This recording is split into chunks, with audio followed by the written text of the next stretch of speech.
Hello, everyone, and welcome to another edition of Chilling with the Villain, the classic wrestling review podcast, where we debate, where we give you trivia. We have pro wrestling discussion. It all happens here at the Chilling with the Villain podcast. And today's episode, we're doing something a little bit different. There's no review today, there's no guest today, but today we are going to talk pro wrestling. We're going to go on the ins and outs. It's just going to be two wrestling fans, myself and Sam, talking all things pro wrestling. So you're going to have to make deal with both of us today. You probably already know, but I am the villain, Marty Skell, and joining me today, as always, is my co-host, the producer of the show, the king of the tables, Mr. Samuel Scott. Sam, what's going on with today's episode? Was your intro a nice way to tell the listeners that we're phoning this one in? We're not phoning it We're in. not phoning it in. So yeah, we're trying like a different format. We're talking about time this week because we get a lot of people actually tell us that they do love the longer episodes, but then we do have a handful of people saying they would prefer shorter ones, but we've never actually done a shorter episode really. And we're basically just experimenting with a shorter episode this week to let our listenership stats do the talking. So it's just going to be very interesting, more for Marty and me than for you guys. But in return, we're still going to cram it chock full of wrestling goodness, chatting, probably a little bit of complaining. Look at us. We like doing some of that. We are from the UK still. You know, we can't stop complaining. That never leaves you, does it? It doesn't. It doesn't. We could say today's episode is going to be total non-stop action. It's going to be all high spots this episode. I promise you. I promise you. Yeah. You know, it's funny because I've had a bunch of listeners tell me, they'll say, you know, they listen to every episode, but they'll say, oh, I'm still only on episode like whatever, 4 or 5. Yeah. Right, or something. Yeah. Yeah. And, you know, I get that. And so it's like they're still like 4 weeks behind because obviously the episodes are, you know, normally a few hours. So we're going for a short one today. And I think that's cool from time to time. But yeah, I'd like to hear from you, the listeners. What sort of amount of time would be perfect for you guys? Would it be an hour? Would it be half an hour? Would it be like 2 hours? Or do you want us to do a marathon episode, 5 hours? We'd love to find out. And obviously we're working towards the Patreon. So when that happens, everything might be a little bit more different. But we'd like to hear from you, the actual listeners. We're doing this for you. It's not for us. We're not making not much money from this. So this is all for you guys. So please just let us know what you think you'd like this podcast to be. And Sam, where can they do that? Where can they let us know? Yeah, so we do quite often say we want your feedback. Oh, what do you think about that pay-per-view? Do you have memories of X or Y? And then we don't really give you guys a very clear platform on where to do that. Because currently, I mean, you could just reply to a reel or a social media post, but we thought, well, that's not very defined enough. So what we're going to start doing is utilizing the community posts of Instagram and more and YouTube full stop, because we haven't been doing it yet. Right. So we're going to be hitting those community posts and asking you, quizzing you, polling you, just asking you what's going on. So next time we say, hey, what do you think about X? Look on whichever social that you're following us on at the Villain Pod. It's the same wherever we are. And there should be a community post around there that will let you sound off and give us your opinions. Right up front, we are grateful for those. Like this episode, we want to experiment on stuff. We don't want to just keep doing the same thing, assuming it's working. You know, we're getting a lot of positive feedback, but that doesn't necessarily mean we're doing the best, but we don't know. You know, it could be good, but could be better. And that's what we want to do. We always want to strive for better. Yeah, you could always be better. It just got me thinking when you were saying that. Do we need to start a Twitter account? Oh, no. Come off it, mate. We should maybe start a Facebook account at the very least. I mean, we already have the TikTok, the Instagram, and YouTube, and it's a lot to manage and a lot to handle. But I do think there is a lot of particularly wrestling fans that, delve into Facebook, and it's not something, that either of us use. But again, to the listeners, would you like us to start a Facebook page or a Facebook group where all the listeners can come together and discuss these things and everything else, and build a little community? Maybe it might be a good idea. Marty's trying to reach the mum demographic. Well, definitely not Twitter. We don't need that toxicity. We don't need that demographic. Yeah. No, we don't. We don't. Speaking of social media, it's all been kicking off on Instagram this week, Sam. Oh, blimey. It's gone insane. So this is very funny. So, on the Instagram or all the social media platforms, we put out these reels. We kind of pride ourselves on having some of the best pro wrestling podcast content. And that actually, there's some great podcasts out there, don't get me wrong, but we're putting out these, reels pretty much daily and creating discussion, creating debate. And I don't know if we can really be touched, in this industry in terms of our videos. So some people, places that do really, really good stuff, like the OSW guys I really enjoy, Old School Review. They're on YouTube. They do some really great stuff. And there's a whole bunch of others, but I think ours is very unique. And I think, we do a really good job of that. So doing a Barry Horowitz pat on my back right now. But this week I put up a reel. I put up a bunch of reels, but one in particular was when I was saying about main eventers wearing trunks. And basically what this stemmed from was we were talking about Triple H. And I said, Sam, isn't it interesting that when Triple H turned into a main eventer, he switched from long tights into trunks? And then I pointed out that Dusty Rhodes had said that main eventers wear trunks. And actually, now I've come to think about it, I'm not sure if he said that or if he said jobbers wear tights. But the only reason I know this as well is because when I was working with Cody Rhodes a lot, he was wearing tights and he was like, oh, like my dad always wanted me in trunks. Like he said, either trunks of the main eventers or tights of the jobbers, either way. And he's like, but I'm doing this now. And it's actually worked out for him. But anyway, that was kind of the point. And, and also in the video, I kind of said, oh, it's interesting. There's kind of a pattern with trunks and main eventers. The Rock, Hogan, Stone Cold Steve Austin. I think I mentioned Roddy Piper, and thinking about it, the list goes on. That was the video, and it was sort of open for discussion and debate. Yeah. And dude, this went over a lot of people's heads.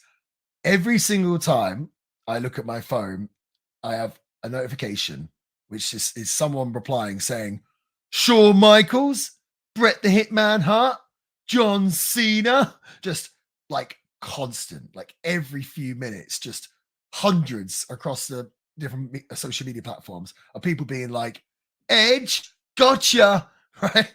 And a lot of them, and I've liked to kind of stir things up on there, right? So, or keep the discussion and debate going. Well, first of all, let me be clear, okay? Myself and Sam's not a bigger wrestling fan or as knowledgeable about wrestling as I am, but we're both aware that people have main evented now not wearing trunks, right? We're aware that main eventers can wear other stuff other than trunks, right? And I seem to think that people thought we were suggesting that only main eventers wear trunks, okay? That's obviously not the case.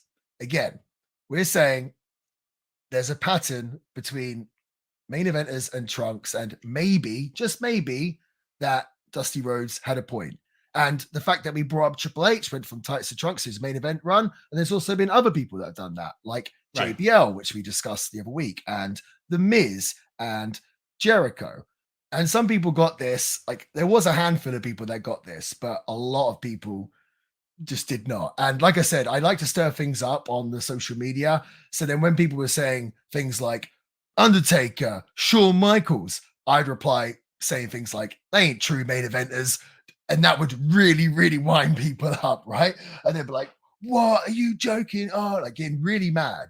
Or I'd be like, yeah, those guys were jobbers, But bearing in mind, my like Mount Rushmore of wrestling is Bret the Hitman Hart, Rey Mysterio, Eddie Guerrero, and Terry Funk. and only Terry Right. Funk wore trunks. The other three, did not wear trunks. So I'm clearly being very silly. But then I was like, well, now I come to think about it, the top draws of all time, Stone Cold Steve Austin, Hogan, and The Rock, all wore trunks. And even some of the other guys that I'm not mentioning that were like massive, massive draws, like, Tony Inoki and Giant Baba, all wore trunks. Andre the Giant, trunks. Bruno Sammartino. And obviously, if you go far back, like Jim Londos, Lou Fez, all wore trunks. I'm like, isn't that interesting? And dude, again, just had so many people replying, saying things like, Mark Henry, the Hardy Boys. Just like, my favorite one, like my favorite debate that I got into on there about this subject was someone saying, well, Steve Austin wears jorts and The Rock won his second ever world championship wearing tracksuit bottoms. And I'm like, Right. Are you trying to suggest that they both weren't trunk guys? Do you know what I mean? Like, yes, Austin wears jean shorts when he's not wrestling, right? I'm aware that he doesn't wear trunks all the time. And The Rock winning the world championship in tracksuit bottoms, he did that in 98, 99. It was 99. And it's because he just had surgery on his chest, gyno surgery, I believe.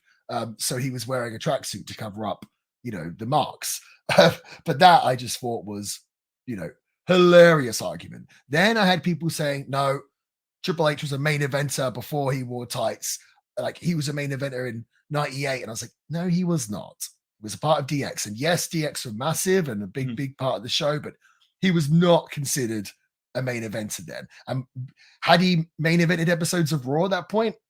Probably, most likely, but he still wasn't a legit main eventer at all in 1998. It was specifically that, 1909, he had that title match at SummerSlam, which I think Mick Foley won the world title in the freeway. And then I think it was the next night, Triple H won the world championship for the first time and kind of cemented himself as, he's the new main eventer.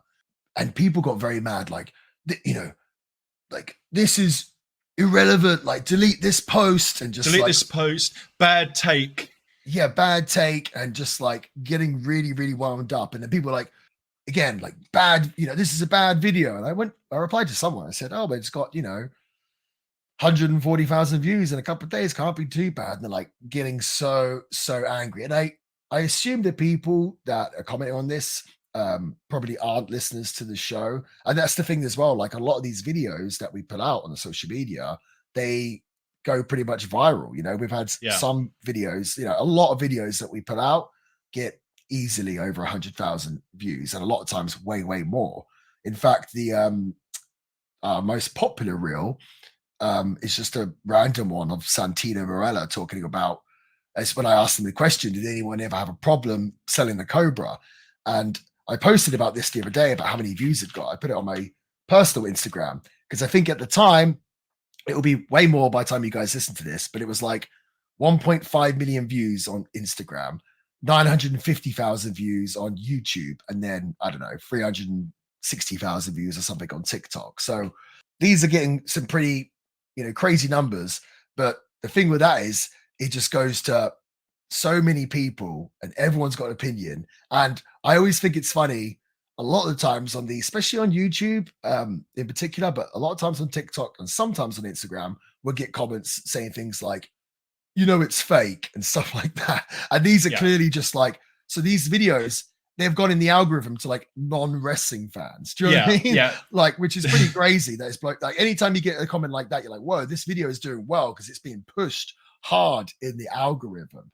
But of course, the more popular the video gets, the more kind of dark hole that the conversation goes into and the more debate and discussions. And dude, that like sometimes I'm in there throwing things in just to stir things up like that. I'd be like, well, let's name all the guys that had trunks. And I'm thinking, there's so many guys, like guys I haven't mentioned, like, Randy Orton and Batista and CM Punk, and just like so many, Goldberg, the Ultimate Warrior, Macho Man Randy Savage. And then I'd be like, what's your list? And they'd be like, Undertaker, John Cena, Roman Reigns, Dean Ambrose, whatever it was.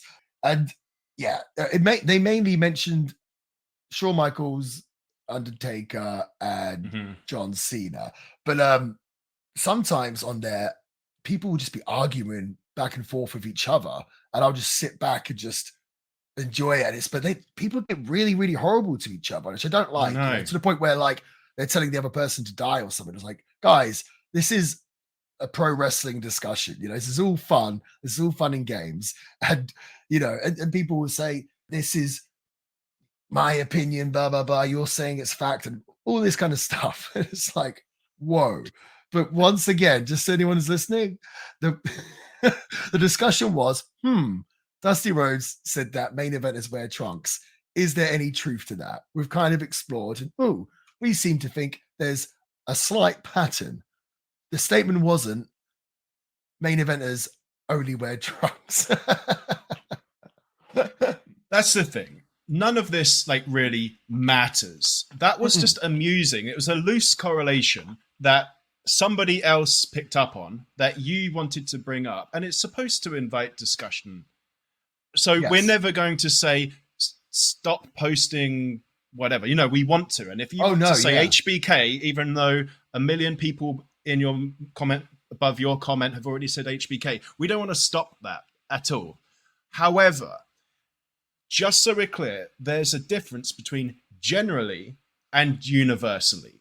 And this was not supposed to be, this is a fact and everybody else who thinks otherwise is wrong. This is just supposed to be a fun little musing that Marty and Dusty Rhodes noticed.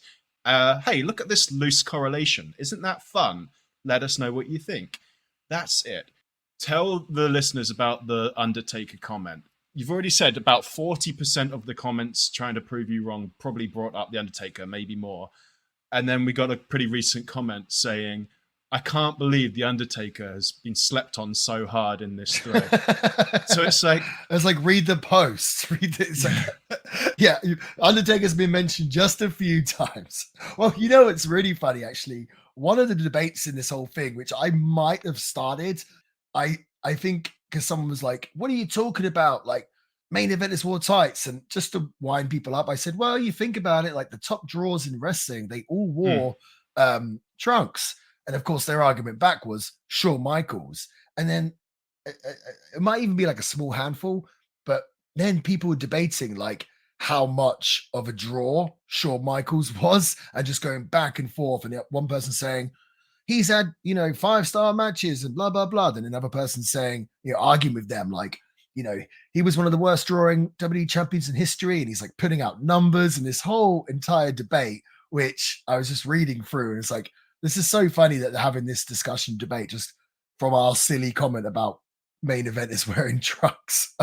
Someone did do a good comment, which I pinned because I was like, okay, someone understands it. It was from Grub D or Grubd. Grubbed? Grub. But he said, but Shawn Michaels. But he was being ironic then. I'm sort of joking. But Shawn Michaels, this isn't an everybody or nothing statement. Some of you are so dense and can't think openly. And I was like, okay, that kind of sums up what I was thinking. But it's so funny. And like the amount of people that have just put lists of wrestlers, do you know what I mean? And someone said, I'm just looking for it now. Like, that's just coincidence. What about Brett, Shawn, Roman, Cena, Edge, Seth, Sting, Undertaker? It's like, that's just coincidence. Like, yeah, that's kind of the point we made in the first place, right? Isn't this a fun? Yeah. Now, there was also another good comment. I just looked for it. I can't find it. Maybe it's on YouTube. Somebody said, so I apologize that I'm reading out your comment and I'm probably misquoting. Posited that perhaps Dusty thought that because in Dusty's day, trunks were more prevalent. And that's like a good observation. We can actually talk about that. That's really cool. Yeah. So if you come out with something like that, then we can have an awesome little discussion. If you're going to come out with HBK, Undertaker, and all that again, when it's been said 100, 200 times, you may still get a discussion, but there may be a little bit of trolling and shitposting back. Right. Just expect that, and we're not going to stop trolling, if that's going to be a comment like that. And I think that's where some of the fun is, because you're never really going to stop people not reading the comments and posting and getting over and over again. So we might as well have fun with it. Well, I think clearly the majority of people on Instagram, they comment and they haven't read the comments already. Right. Do you know what I mean? Because they're all commenting the same thing. I'm just looking through it now. This was Jackie Boy 91. He said, "Delete this idiotic take." I thought idiotic. go. That's a little Ah. little harsh. Do you know what I mean? So, but there are some people. You know, someone here pointed out. You know, Jericho or the Miz said that Vince prefers men to wear trunks. Mhm. So that's kind of interesting. Maybe Vince thinks the same as Dusty Rhodes and myself, you know. But yeah, I'd say one of the funniest ones was I said, I can't find it now, but I basically said, you know, to someone, "Oh, one of the biggest draws in wrestling history wore trunks." And then the guy replied to me and said, "This is the first list I've Googled, as in a top 10 draws." And then all the people in the list, I think he named like 10. So yeah, top 10. And I think like 7 or 8 of them all wore trunks. So it was kind of like proving my point, right? You know, and the list, but to be fair, the list that he sent wasn't accurate at all because I'm pretty sure I had like Bret Hart in there. And it's like, Bret's one of my, you know, he's my favorite wrestler of all time, but I probably wouldn't consider him the, you know, in the top 10 draws of all time. Do you know what I mean? Right. Like at all. So, but that was really funny. But yeah, I mean, that is a valid point. Back then, were trunks more Yeah. around? Probably were. But tights and everything else still were, and singlets were still, you know, popular. I did think, I was like, oh, should we make another video where we say that all main eventers have to wear traditional wrestling boots? You know?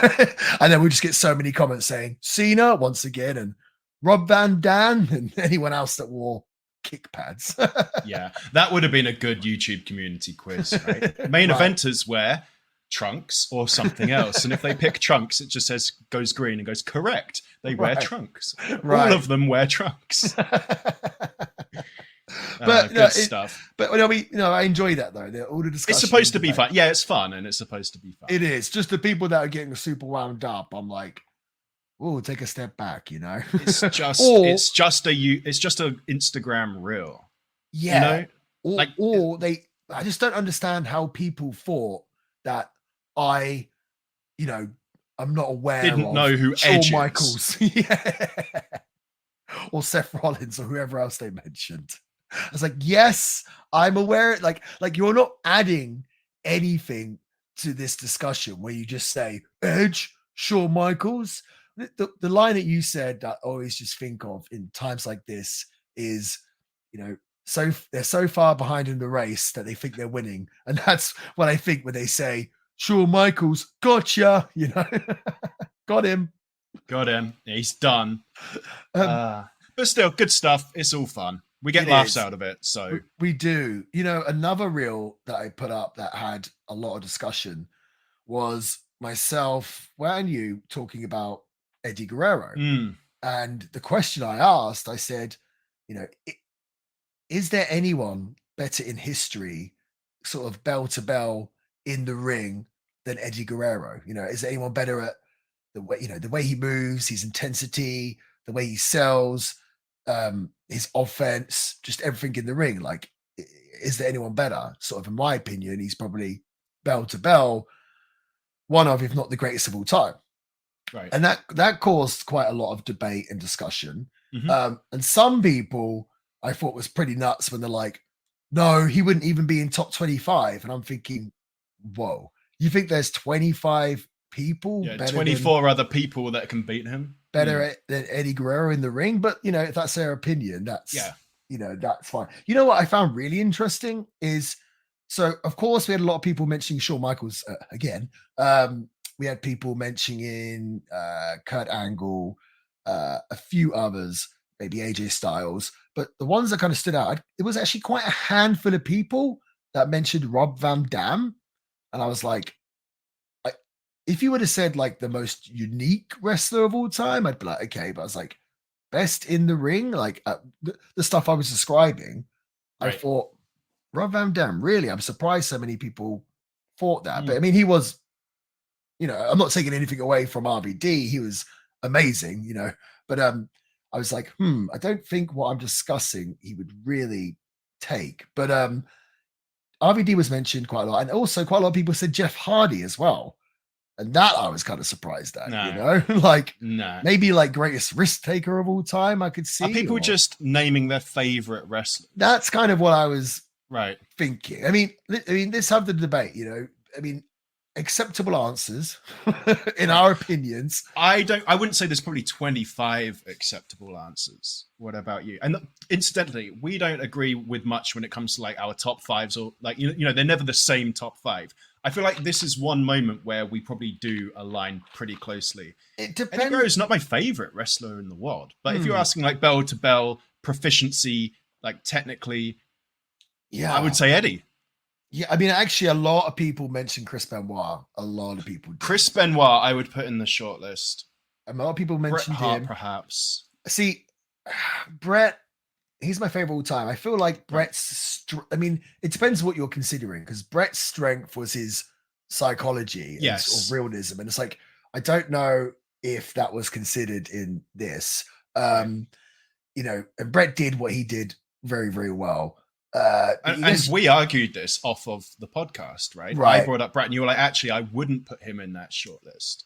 But I mean, you definitely could argue Bret. I think Shawn Michaels, you obviously definitely could argue. Yeah, Chris Benoit, obviously.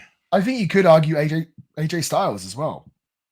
I think he is phenomenal. That's not just a nickname. Kurt Angle, Dynamite Kid. I think you could argue. I mean, there's loads of people. I mean, you people, you tell us again. You tell us who you think.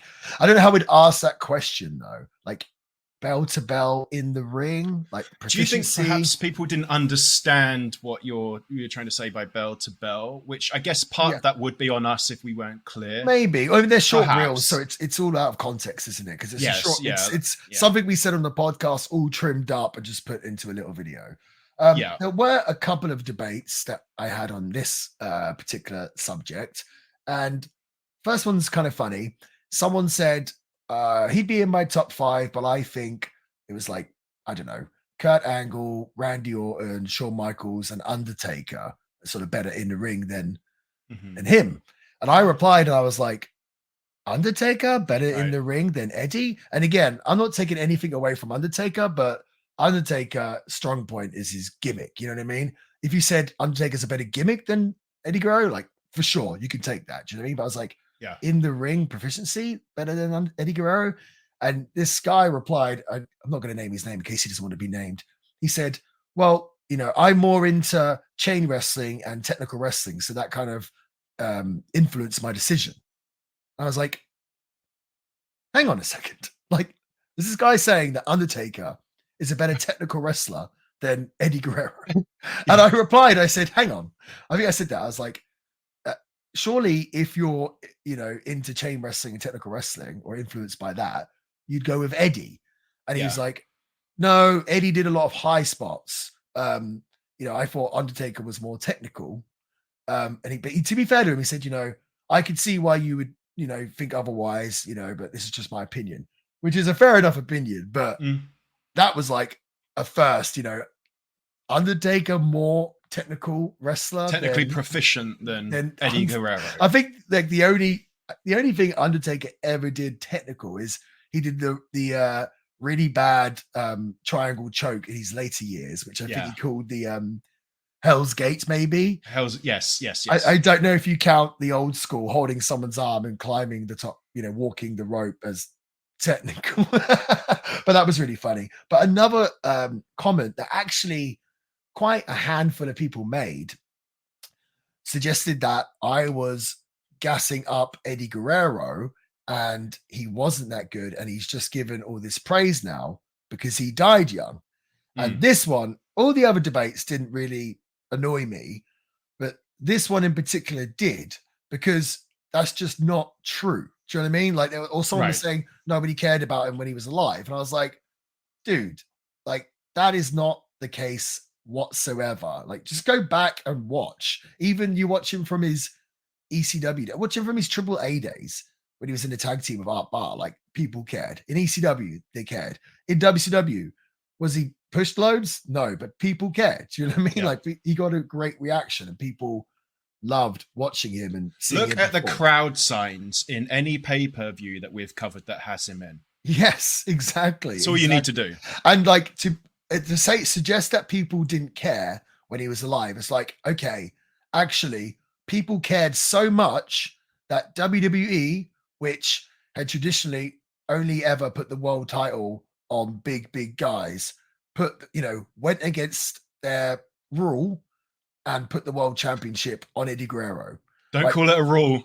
Not don't call it after a the rule. Trunks thing. Yeah. Jeez. But they did. They Yeah. they put the world championship on Eddie Guerrero, okay? Because the fans cared so much where they couldn't even deny it anymore. Like, okay, like we've never done this before. Like we're gonna have to put it on Eddie. And thinking about it, was there any small champions before Eddie? I was going to His say, didn't size? they put it on Chris Benoit before Eddie? I On think WrestleMania, was it 20? that was after it. Yeah, it was after. When did they put it on? When did Benoit- they do that with Eddie? Eddie won it at No Way Out, I want to say, just before WrestleMania. And then Benoit won at WrestleMania. Because remember, they celebrated at the end, like, Yeah. you know, With it was all the idea was that, like, oh, we're going in a new direction, like we're giving a push to the Both of them were talents.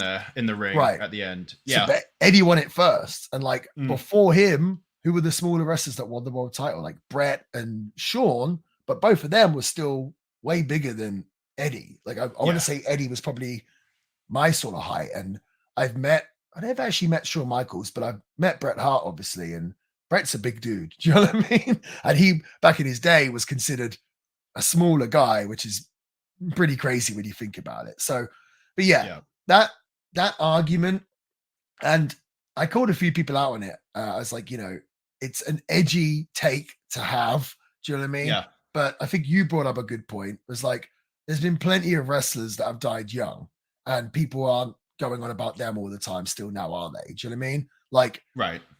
Tess died young. People aren't saying, rest in peace, but people aren't singing Tess's praises still to this day, are they? Like No. WWE literally brought back the LWO, like it's still a faction now in WWE, which Eddie made 25 years ago. At WrestleMania, they still, they played Eddie's music for Rey Mysterio, and he came out in a lowrider and everything else. Like, people loved Eddie Guerrero, and just that argument is, to me, completely invalid. Yeah. Also, that wasn't even the argument, was not how big of a draw or how popular he was. The original argument was actually just he was the most technically proficient in the ring, basically. So it doesn't, but a lot of people were saying, oh, he was, people were like, only gassed him up when he was like after he died. Right. But we're not even really talking, not really, because I've known you a long time, and you've had this opinion for a long time. I've known you since we were 17. Right. Yeah. And yours hasn't changed. Yeah. I mean, that was, some people were saying like, well, someone was saying he only got pushed after Austin and Stone Cold left. It was like, okay, but bell to bell, he's the best. yeah, that's funny. So weird. It's that again, just made for good discussion, good debate. And sometimes when I put the reels up, I'm kind of thinking, oh, there's going to be people that have got something to say about this. Another one actually. So this one went like super viral. We talked about Macho Man jumping off the Rinky Dink cage in a Halloween Havoc 1997. We did, yeah. And a lot of people had a lot of things to say about that. And for those that don't know, it's just a video of Macho Man in WCW. He does a run in during a Hogan and Roddy Piper match, and he climbs to the top of the cage, super high, and he jumps off and gives Hogan a double axe handle. And this one went viral, so we got lots of like, it's fake, and well, the ring's a trampoline, all this sort of silly stuff, which is just not true, obviously. But then a lot of people just like, not everyone, but there's a lot of people that hate Hogan, and a lot of people were saying like, Hogan's a C word, like Hogan didn't catch him properly. But like, I'm a wrestler, so I understand this. A double axe handle, you don't catch, right? Like every other dive, you would catch, like a crossbody, you could catch, or if you did like a moonsault, you would catch, or if you did like a front flip, you would catch. But a double axe handle, you just stand there and the person comes and smashes you across Delivers the head. it. Yeah. Right. Yeah. What can you do? I mean, he could have maybe tried to put his hands up, but it probably would have made it like worse. I don't know. But like, you don't catch a double axe handle. So I thought it was just, an excuse for people to try and crap on Hogan, but like, he 100% wasn't in the wrong. Do you know what I mean? People just want an excuse to crap on. And then now I have a top 5. Number 5, Disco Inferno. Number 4, Hulk Hogan. Right? Like, there seems to be some wrestlers who people just want to crap on. Oh, yeah. Oh, I know, for sure. I know. Speaking of that, actually, one wrestler that never really does get crapped on, we spoke about it before, but this week, I don't know if you saw it, Sam, but The Rock, Dwayne Johnson, was on the Joe Rogan podcast this week. Did you get a chance to see any of it? I did not. So we spoke about it before when Hogan was on the other month and everyone was calling out Hogan for his lies. Mm-hmm. Well, it seemed like The Rock, and the small bits that I've seen, I haven't listened to the whole thing yet, so maybe, I've seen clips, so maybe I should watch the whole thing before I give my opinion, but it seemed like he was really trying to pander to Joe Rogan because he tells this story that, he was in the WWF in 1997 and or 96, 97. He's a baby face and he's getting booed. And then they, told him to go away, or he got injured, so he's having some time off. And he tells the story about how he was only getting paid 150 grand a year, which back then, is still a lot of money. Do you know what I mean? But he's saying, 150 grand a year, but I'm wrestling 250 days a year. And he says at the time he was going to a gym where all the Pride fighters, MMA fighters would work out at. And he said, they were telling me they were getting paid like 250 a year, 300, even 500, like working in Japan. And he was telling Rogan that he was considering giving up the wrestling to go fight in Pride to make real money. He was like, I'll probably, take a bashing, but I'll go fight in Pride and make this money. And I was thinking, I don't really think, he made like a big deal out of it and was talking about it for a while. And it's like, did you really like consider, I know you were getting booed in the WWF, WWE, but you knew they wanted to, put strap the rocket to you. Do you know what I mean? Like, you knew you'd have a job for life in the WWE. And it's like, Pride at the time had the best fighters in the world, at least some of the best fighters in the world. It's not something that you could just be like, I'm going to go do with, as far as I know, The Rock has zero fighting background whatsoever. I think he played football, obviously. Yeah. And I don't know if he wrestled in school, but like, just to suggest that you could just go do Pride or go do MMA and get paid 250 or 500 grand a year, like, it's just preposterous. And he said he was 26 at the time as well. And it's like, dude, like, to fight at that level, you've got to be training for years and years and years and years. Like, we saw what happened to CM Punk when he, obviously he was older, but he tried to train for, whatever it was, a few years or whatever it was, and obviously didn't, do great. And I can speak from experience. I've been doing jiu-jitsu now for, a year and a half, 2 years or whatever. But I couldn't even imagine going into a proper MMA fight, especially at that level. But I just thought it was a really weird thing for him to suggest. And I felt like Rogan was kind of thinking, oh, this is BS. Do you know what I mean? But because almost just kind of arrogant to suggest that I'll just go do that. I was like, of all jobs to do for the money, like a combat sport, and not just a combat sport, but like the elite tier combat sport that Pride was at the time, right? Right. You could argue, it's. Wow. I mean, I can't remember if the early days of Pride had some like work shoots, so maybe he was sort of leading towards that. But at the same time, it's like, he didn't have that much of a name at the time. Somewhat, obviously, being on WWF TV and Intercontinental Champion. So yeah, maybe they would book him and he could train, whatever it was, 2 months of the fight. But then he would get destroyed, and like, they're not going to keep him on a salary, just keep using him if he gets destroyed each time, are they? Do you know what I mean? But it's what I find so funny about it. It's like, I mean, maybe he wasn't lying. Maybe he's just ignorant to it. But I just think, like, imagine, we said the same thing about Hogan. Like, imagine like The Rock is literally like the most famous person in the world, multi millionaire, probably a billionaire, and is so charismatic, so talented. Everyone wants to be like The Rock. Everyone wants to be with The Rock. Like, does he need to lie to impress people? you know? It's strange. It's What strange. What do you think about? So, The Rock would do some quite charitable things.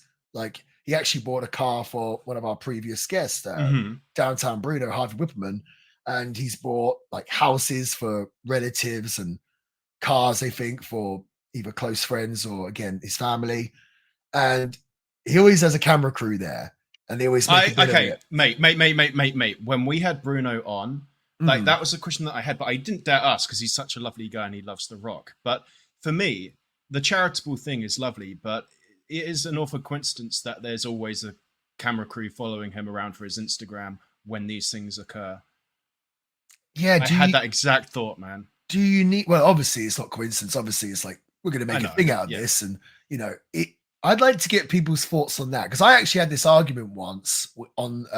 It was on the bus in Japan, and I had this debate with Ricochet and Will Ospreay, and I said, I think was Trent Beretta there because I think Trent Beretta was agreeing with me, but Ospreay and Ricochet had a different argument. I said when people post these videos of themselves like giving a sandwich to a homeless person and they film it or something like that, I said I don't think, me personally, I don't think that's sincere, and I don't think you should. I'm sure that the homeless person probably doesn't want to be all put over the internet. Like they just want their sandwich. Do you know what I mean? And I don't think like you can do something charitable and you don't have to announce it to the world. And Ospreay and Ricochet disagreed with me, and they said, no, I think like it's good because it sort of helps and encourages and inspires people to do charitable things, and it spreads a good message and a good word. And I can see that argument, but I just don't think that's why people are doing it. Do you know what I mean? I think they're doing it for the wrong reasons. They're doing it to get something in return. It's virtue signaling. Right. Yeah. It's like it's that simple. Yeah. It's why do you feel the need to put it out there? Is it really to spread the message, or is it to get the views and to get the likes and to, tell everyone that you're a really good person? Like I've donated to charity and different things and GoFundMe's and all sorts. Like actually, I kind of pride myself. Like I don't think many people know this, and whether people like me or not, or they want to hate on me, they don't know like how much I've helped so many people over the years. And that's like a big thing for me. Like for whatever reason, I just have this need all the time to help people. Maybe it's my upbringing and everything else, and being, my dad not being around. I don't know what it is, but someone will ask me to help, or I don't know, for example, someone will ask me to help train them. And even if I'm like not in the mood, I'm just like, yes, you know what I mean? Because I just feel the need to help people. But I guess now I'm contradicting myself because I'm kind of announcing it. But yeah, I don't feel the need to tell anyone that I do these things. I'm just doing it because I genuinely want to help someone. I don't need the praise. And my thought, again, this is not why I'm doing it, but I believe that in life you have to give to receive. Do you know what I mean? I think it kind of comes back round, and maybe that's not true. Maybe I'm, getting taken advantage of, but keep telling myself that. But yeah, that I love The Rock, and he's one of my favorite wrestlers of all time. And I think he's incredible, amazing. But that whole deal, I don't know how I feel about it. Yeah, you say you don't need the praise. I do need the praise when I do something nice, but from the recipient. Yes. If they don't give me praise, then I am one of these people who won't help them again. I'm just like that. But, absolutely. And I don't know how you feel on that, where your line is on that personally, but I certainly don't need praise and admiration from others for doing something nice to somebody specific. No, you're right. And it's funny because, like, for example, the amount of wrestlers that I've got jobs over the years, right? And some of them, yeah, you'll never hear you might get a thank you at the time, and then that's that. Then they've forgotten about you. But like specifically, like PCO, I met PCO when I was very young, wrestling in England, and he was a veteran, and I would have been like 18, 19. And PCO was really, kind to me at the time, and very nice and kind of tried to help me.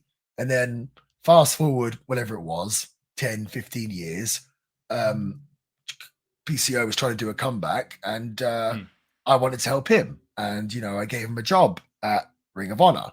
And Carl, PCO, he just constantly sort of thanks me for that, to this day. I mean, he doesn't even work at Ring of Honor now, but it will still remind me and just tell me how grateful he is for that. You know what I mean? And I think that's really cool. It's nice, like you said, like the praise, you do want it, or at least you want that sort of thank you or whatever. And yeah, but that Carl's an example that has done that, but then there's been other guys that again just kind of forget. Do you know what I mean? So when you did something for him, he benefits. But Mhm. when he acknowledges that, you benefit. So just like the good deed just benefits both parties, Yeah. And that's why I think it's important to give, but also give praise when somebody gives to you. Pretty simple stuff, in my opinion. Pretty Absolutely. simple stuff, in my opinion. Now, I watched that CM Punk UFC match while I was in an Applebee's. And when the Applebee's apps aren't the worst thing that's ruined your night, then it's pretty bad. I remember that vividly. Well, Sam, maybe CM Punk would have done better in the UFC if he had better supplements. Wonderful ad segue. Of course, I'm talking about Legacy Sups, our official sponsor of the Chilling with the Villain podcast. Legacy Sups, owned and run by SmackDown General Manager Nick Aldis and his wife, future WWE Hall of Famer Mickie James, have a whole host of products and supplements to get you in the best shape of your life.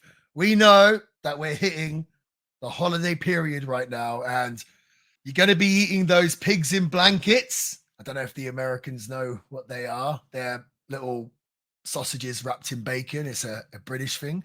You're going to be eating, or maybe you're eating the sweet potatoes with marshmallows. Either way, you're going to be putting on weight. What are you putting a funny face for? Are you kidding? That's what they do for Thanksgiving. Yeah. That sounds disgusting. And brown sugar, sweet potato mash with marshmallows. Oh, it sounds delightful.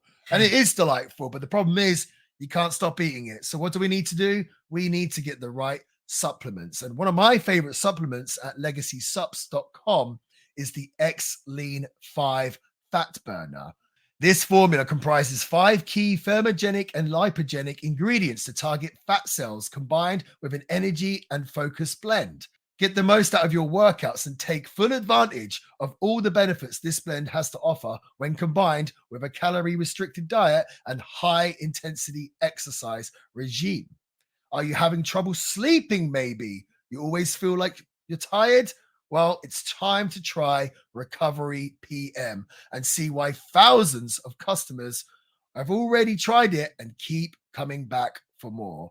I don't know if you know this, Sam, but sleep is absolutely vital to recovery. Honestly, quality sleep is often the most overlooked thing when people are trying to gain muscle or have fat loss, right? When you're sleeping, that's when your muscles are burning. When you're sleeping, that's when you're, trying to burn fat. That's why people can lose weight when they're in a coma. Like your body is. Oh, fuck.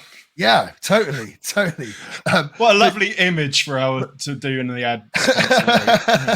It's Those true. guys in an iron lung, they look good. Right. But what I'm saying is the sleep is just, so important in terms of growing muscles, burning fat.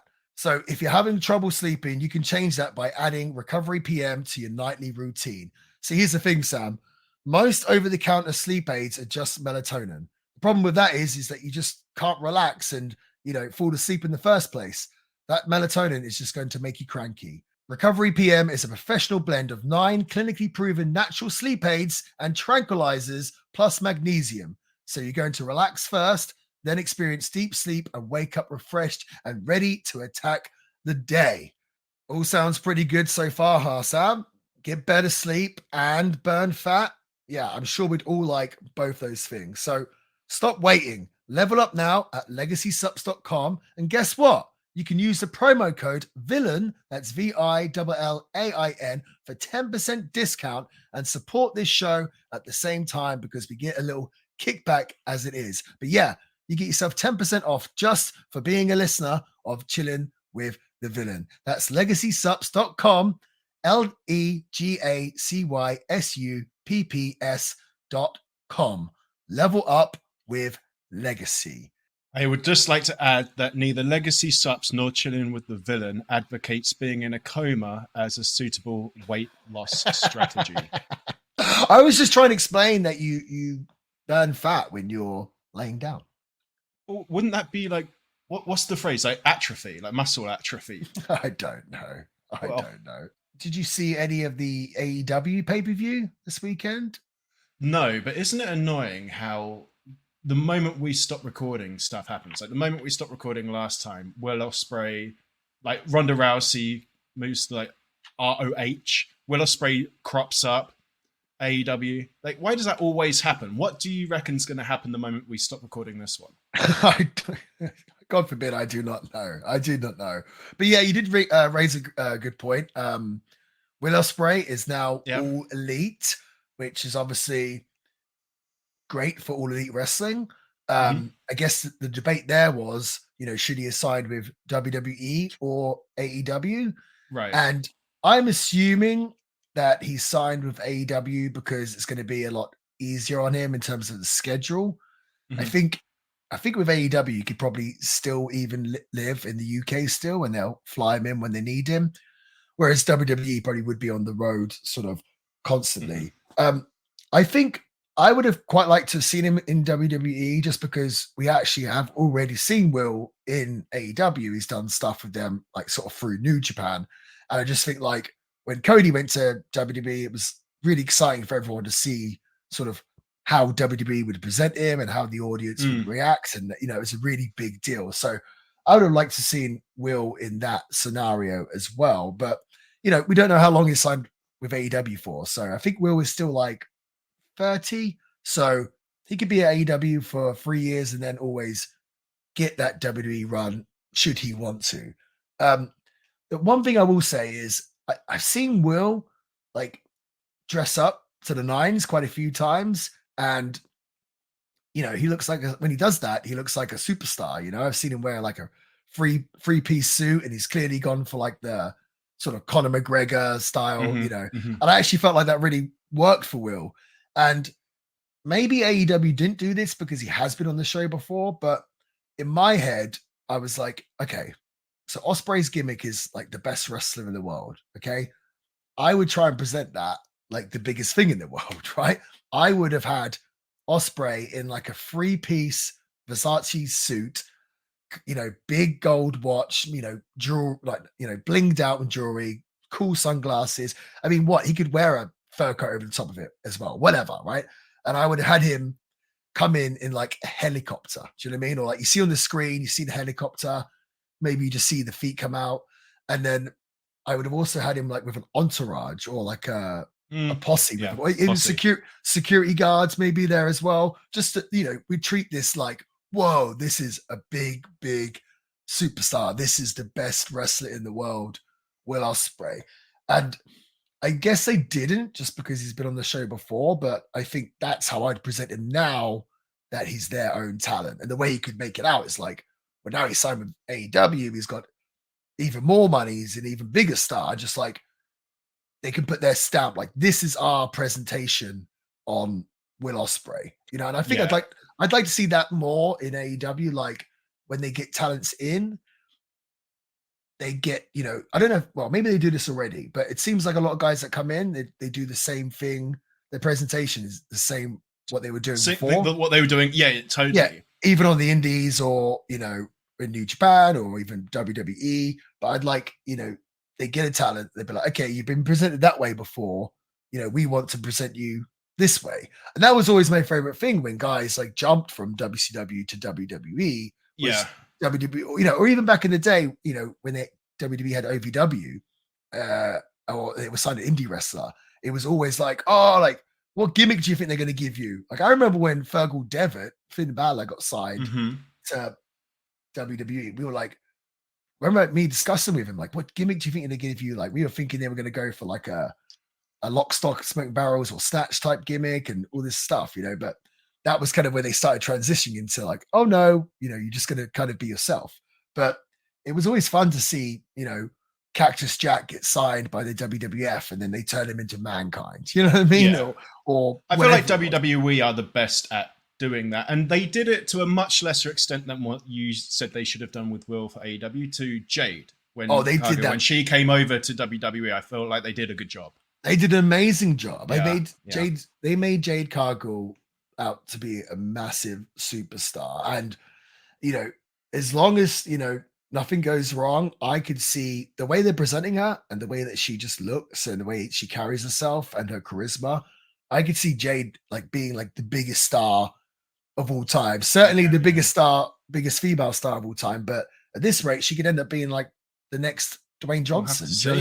I really do see that. But yeah, I think WWE did a really good job presenting Jade, and with Will, I would have liked to have seen the same thing. So it's not a critique. Just if I had any, creative power, that's what I would have done. I'm just letting the people know. But good for Will. We love Will, so sure. So good for him. Was bringing up Finn Balor like an attempt to segue into the top 5? Absolutely was. Well, one thing that WWE did keep from Fergal Devitt, Finn Balor, was his face paint. So Fergal came up with the face paint in Japan. I think it was supposed to be a one-time thing for one of his entrances. And when he came to WWE, of course, WWE just makes everything bigger and better. And they come up with this whole the demon gimmick. And, of course, he's covered in a lot of face paint. So it got me thinking. I thought we should do a top 5, not the top 5 best face painted wrestlers, rather the coolest face paint on the wrestlers. Does that make sense? So top 5 coolest face paint on wrestlers. Okay, so here it is. Marty and Sam's top 5 coolest face paint on wrestlers.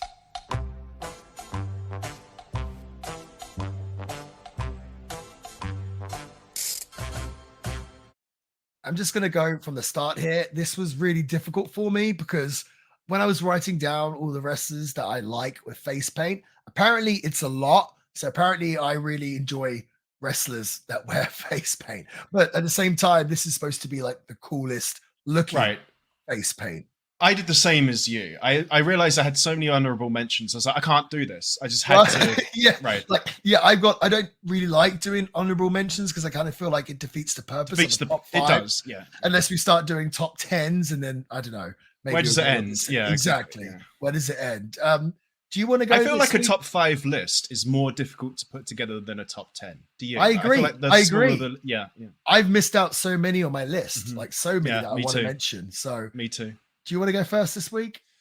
Yeah, I can do. So, no, my honorable mention is Adrian Street because it was cool for him.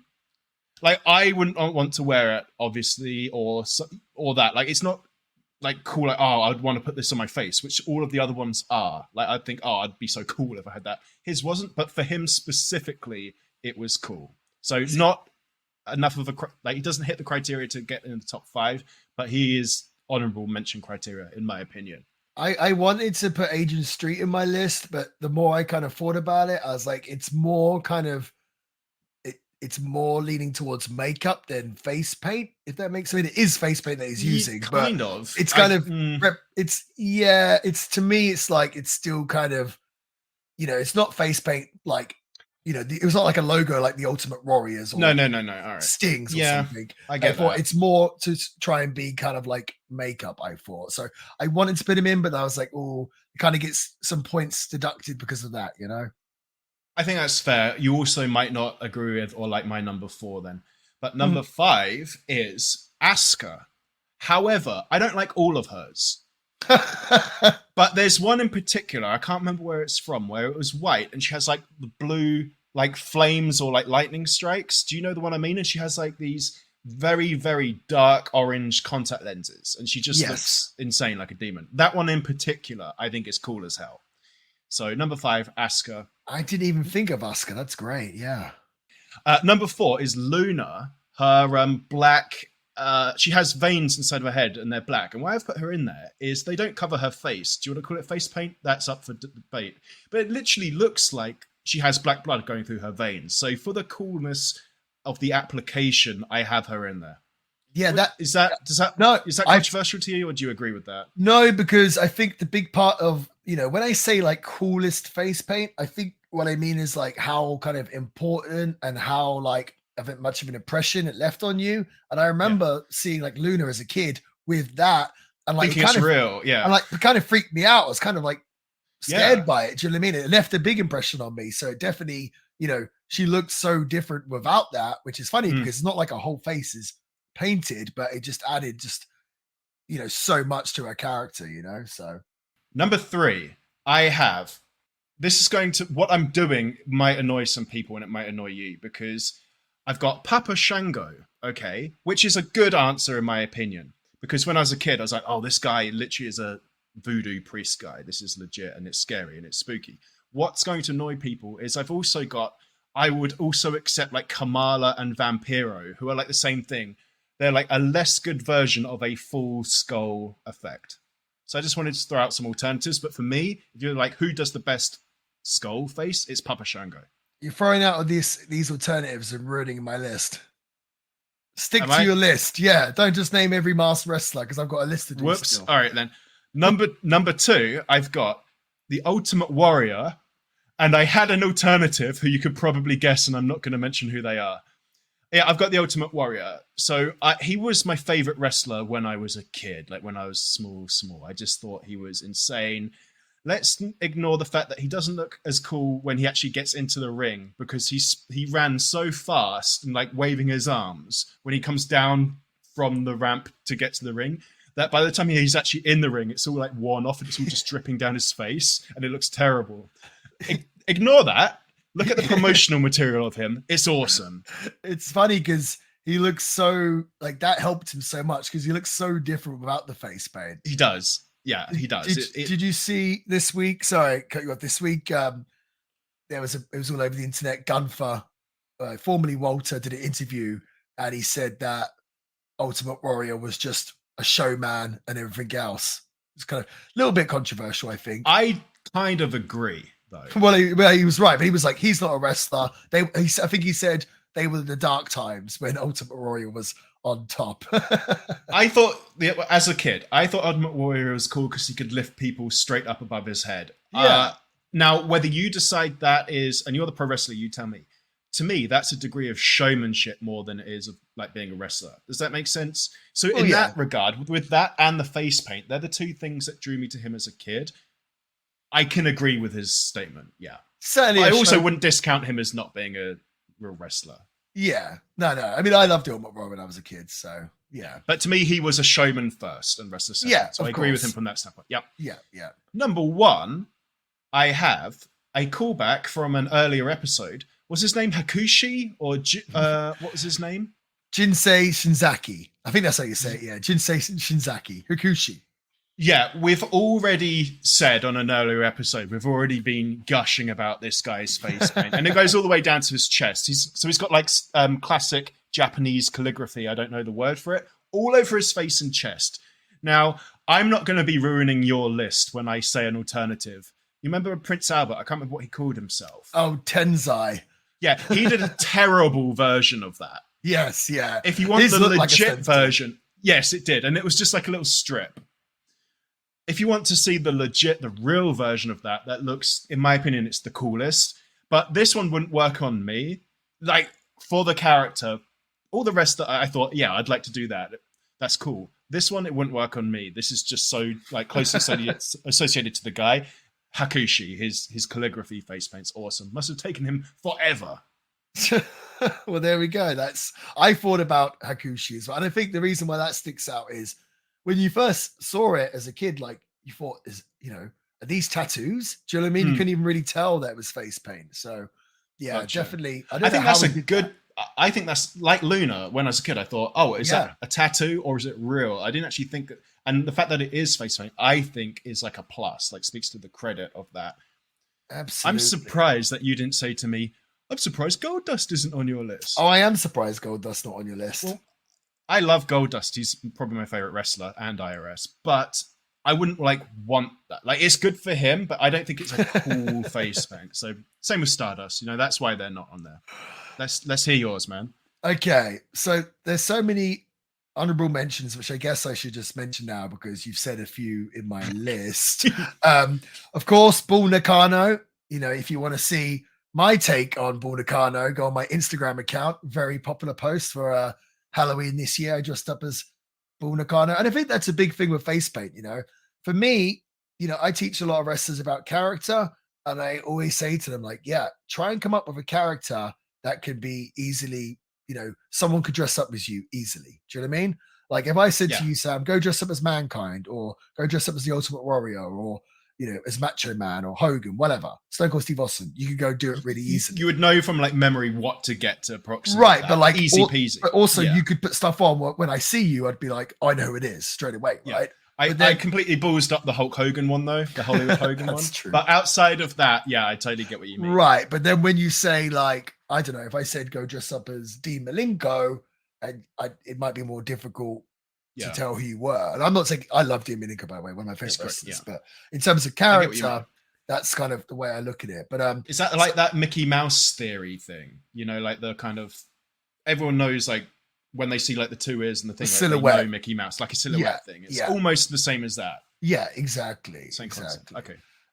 So shout out to Bull Nakano. Also, Kamala, I thought, because with Kamala, he kind of looks like so much more menacing with the face paint than he did without it. And that kind of leads me into my number 5. So my number 5, you already said him, but it is Papa Shango.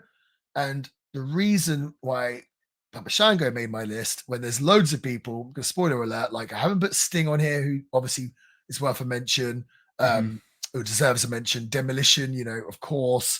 There's, Umaga, I thought was another really great one as well.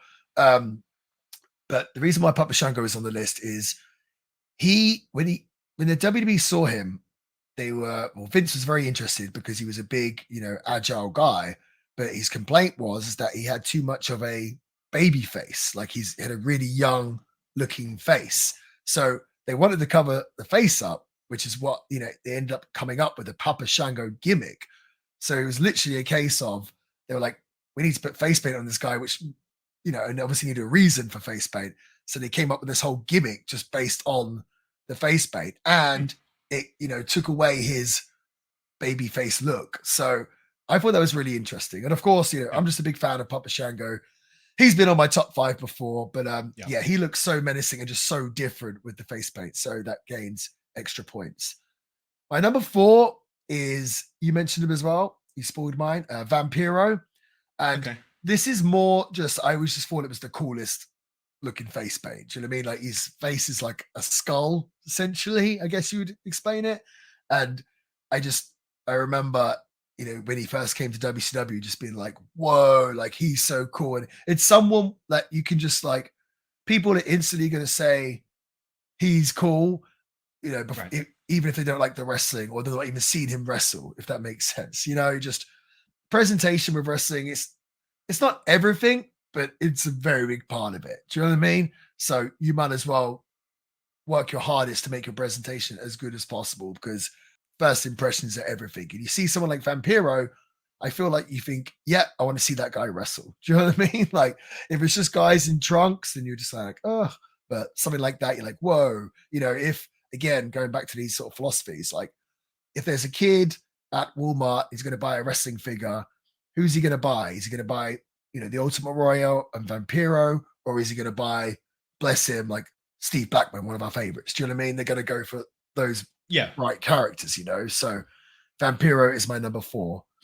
My number 3, I always work out a way to get him on the list, and I have my reasons as well this time. But my number 3 is Doink the Clown. Of course it is. I Why thought are he you had a putting mask? No, dude, he's a clown. No. I know. Have you His ever like seen- whole head was white and Oh dear, Sam. what? Dear, I'm dear, gonna dear. go crack on. I'm gonna have a look. This is up there with HBK. Gotcha. Yeah, he has like, I wouldn't call it a The mask, bald cap.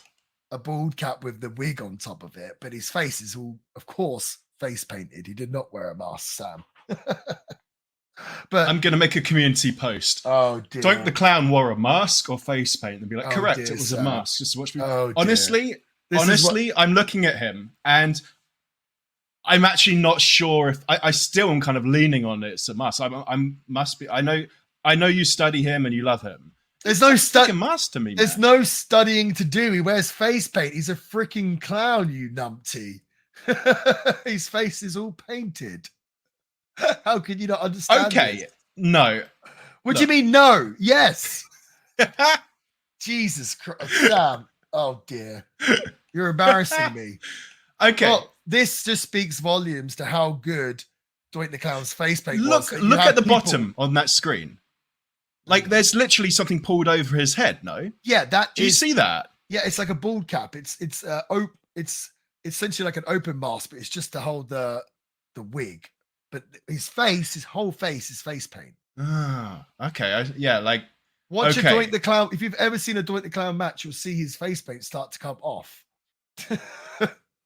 Well, this just speaks volumes of how cool and how well Doink the Clown's face Yeah. paint was. And I think it's just such an iconic look.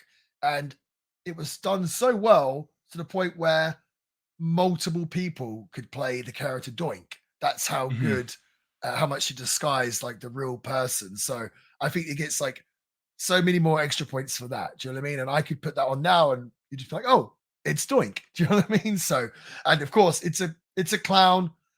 Face paint is just, probably the biggest part of a clown's act anyway. Like you need the face paint. You can't really be a clown without face paint. So my number 3 is Doink the Clown. My number 2, again, so like we always try to make our lists a little bit different. We don't try to go for the obvious. And I think if you did the obvious, you would say like Sting and Warrior and probably these guys. I don't normally like to be, too obvious, but I've got to give them the props for this list. It's the Road Warriors, aka the Legion of Doom. Yeah. And I think with them, it's just such an iconic look. And somehow, like some people put face paint on and just kind of look silly. Somehow they wore face paint and it just made them look even more badass. Like they looked more intimidating with face paint on than they did without face paint on, right? And of course, you got to think of the influence that the Road Warriors had. Like the Road Warriors got over, and it just, after that, just had a sea of kind of people inspired by them, or just full out carbon copies, but all over the different wrestling territories, the different wrestling companies, and the indies. Everyone just started wearing face paint because of the Road Warriors. And obviously, remember, there was the Powers of Pain, which pretty much, was a rip-off of the Road Warriors. There was Demolition, which a lot of people suggest is a rip-off of the Road Warriors. I never really saw it that way, but a lot of people do. But their influence and how, that there probably wouldn't be so many wrestlers wearing face paints if it wasn't for the Road Warriors. So they, I think so. Yeah. really made it, a big part of their act and their gimmick. So that's why they had to be on my list at number 2. Did they not also have like their face paint as almost like emblems, like on their pants while they wrestle? Like they had the outline of their own face paint, I believe, right? Yeah, they kind of made their face paints kind of like logos. Logos, such. yeah. And they, certainly, I think when in the early days they used to kind of change it up quite a bit on what sort of face paint they would have, or the design. But the more years they were at it, they basically stuck to the one look. Hawk would have he had like a black triangle and a red triangle, and an Animal would have the whole thing with the It's spider. almost like a bat wing. Yeah, that's the Bat whatever. wing, Yeah. kind of like the Warrior, but the spider Yeah. in the middle. Funny enough, years and years and years ago, myself and Ricochet, I can't remember why. Maybe we went to a party or something, but we put the Road Warriors face paint on. We didn't dress up as the Road Warriors. We just had the face paint. I think like we were at a bar or something and they were doing face painting. And I was like, oh, can you do the Road Warriors? And we both got it done. So I think Trevor was Trevor Animal? Maybe he was Animal and I got Hawk, I want to say. So, and it was cool. I remember like having the face paint on thinking like, oh yeah, it's got to be the Warriors. Coming in at number 1, can you guess, Sam? Ultimate Warrior? No. The Great Muta. Oh, okay. Dude, okay. You can't kill my number 1 like that. I'm going to say that again. Oh, yeah, great. Okay. Dude, one of the most legendary face-painted wrestlers. And not only that, but just a completely iconic look, an iconic character. And I don't know how familiar you are with the Great Muta, because he didn't wrestle in the WWF, but he had 2 characters, the Great Muta and Keiji Muto, right? And it was like, well, they were 2 different, completely different characters. They both wrestled differently. And when he became, when he would go into that character, the Great Muta, essentially all he was doing was putting face paint on, but just like the whole atmosphere changed and, just became this massive superstar with this Great Muta gimmick. And obviously it was inspired by the Great Kabuki. And, he combined with the face paint, he had the mist, which, we've seen a lot of people try and do it in this day and age, but like Muta, he wasn't the first person to do it, but probably the most sort of famous, or probably the person that did it the best. But yeah, I always just thought Muta's whole look, I just thought was so cool. Again, he's kind of like I was saying about Vampiro, just Great Muta was one of those guys where I just saw a picture of them and instantly was like, I'm in, like I'm intrigued. And there was a lot of Japanese wrestlers that I would see pictures of and like I'd have to watch them a whole bunch of times to kind of get into them. But the Great Muta, just like, again, it just grabs your attention from the get-go. And I think it's cool, like in the later years. So when he was younger days of Great Muta, he would, paint his face just pretty much all red with some symbols on, or maybe all white. But then later, or green even, I think he did. But then later on, he developed this like mask where he would paint part of his face, but the majority of it was like a mask, That's why I downplayed it. I only know the mask. I was like, this is Doink Syndrome again. I'm pretty sure it's a mask. No, he like he has like a crest, like not horns, but he has like crests on his head, right? Yeah, he wore a mask like the later years, like 2000s onwards. But before that, it was like throughout the 90s, he was face paint. If you Google image, great. And I'm talking about the face paint, obviously. Shout out to Great Muta when he had the NWO face paint. Type in Great Muta NWO. See if you can see that. I think that's the one I think of, the black and white one. Let's see. But he's just got NWO paint. Oh, that. Face. Yeah, no, I see that. Yeah, I see that. Okay, cool. When I first saw that when I was younger, I just thought that was like the coolest thing ever. Thinking back to it, when I was in that bar and they were doing face painting, I wish I got the NWO face paint now. Actually, his whole face is kind of painted black, though. I think that might be kind of troublesome in this day and age, huh? Oh, you can't get away with that nowadays. But he's got the NWO over the top, so maybe he's okay.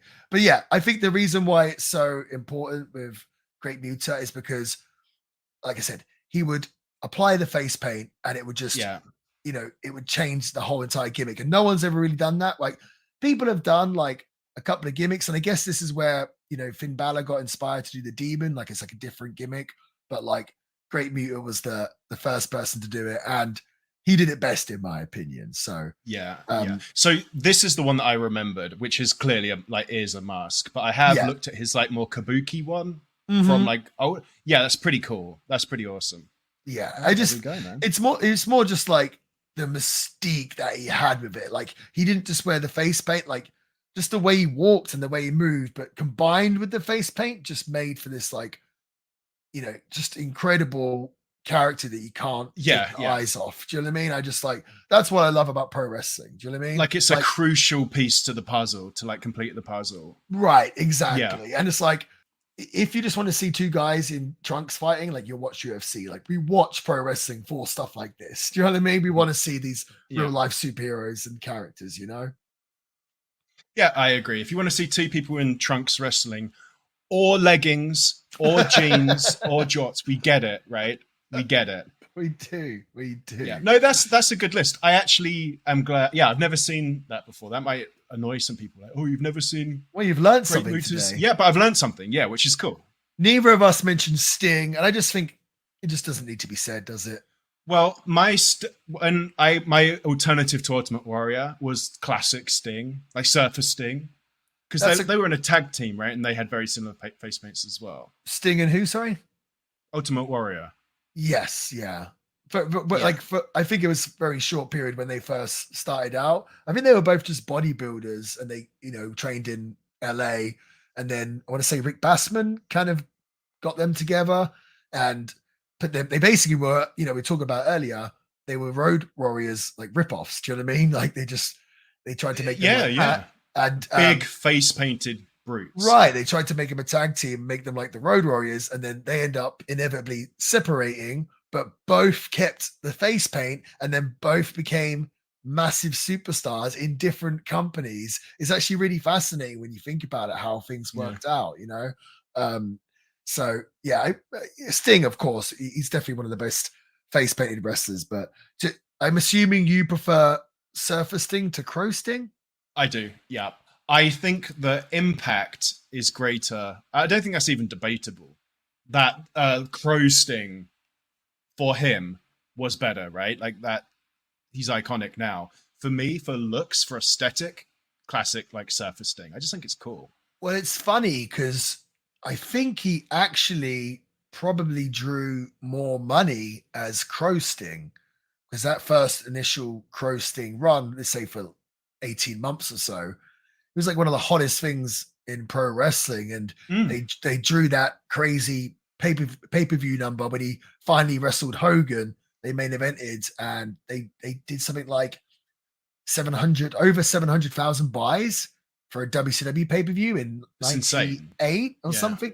There's there's been WrestleManias that have done like 340 or something. You know what I mean? Like insane numbers. And I think Sting back in the day, even though he was the face of WCW, like they definitely didn't do anything close with that with Surfer Sting. I'm saying I don't think it's debatable which one drew in more of a crowd and which one was better for him and his career. It's got to be Crow Sting. Oh, you're saying it is Crow Sting? It is Crow Sting. Oh. I just prefer the look of Surfer Sting. But no, there's no debate that Crow Sting is why he is where he is today. Right? Well, he was the thing is a bit of a debate, because the Surfer Sting was, like the franchise of WCW. Like, Sting really was WCW's, to what Hogan was to the WWF. Do you know what I mean? And all those that, the late 80s and early 90s to sort of mid 90s was all about Surfer Sting. And I think a lot of people prefer Surfer Sting to Crow Sting. Which one do you prefer? Surfer Sting or Crow Sting? I mean, I know that there's also Wolfpack Sting and there was Joker Sting, but I just want the listeners, like, which Sting do we think had more impact? Was it Surfer Sting or Crow Sting? Which one did you prefer? Which one do you think was better? I'd love to know. I really would. So yeah, we can ask a poll as well on the Instagram, Sam, or the YouTube, and find out. It'd be interesting to know. I feel like loads of people, just to be different, will be like Joker Sting, or Wolfpack Sting. Like I know he did another persona. Do you know what I mean? We definitely get those replies. Yeah. The Mick Foley reel all over again. Oh yeah, that was one where I suggested that there was 5 faces of Foley, because they've always said it was free, but I said it was Cactus Jack, Dude Love, original, like Crazy Mankind, or what's the better word? The brown, wearing the brown with like the ends on the back. The unhinged Mankind, and then later Mankind, like 99 Mankind, which was essentially just Mick Foley in the mask, but when he had the tie and he was like comedy and everything else. And then Mick Foley as himself was another face of Foley. And had a lot of people being like Jack Foley. Yeah, Commissioner Foley, or Jack. I was like, Jack Foley's not a face of him. Like, that's not something he goes in and out of still, is it? Do you know what I mean? Yeah. It's very clear that you're talking about a persona. Right. And Commissioner Foley is That's is Mick Foley. real Mick Foley. Yeah. Right. I mean, we could debate this for days and days. Anyways, but it's been done on, it is. on the socials. We should wrap this up. I did put out some new t-shirts on Pro Wrestling Tees.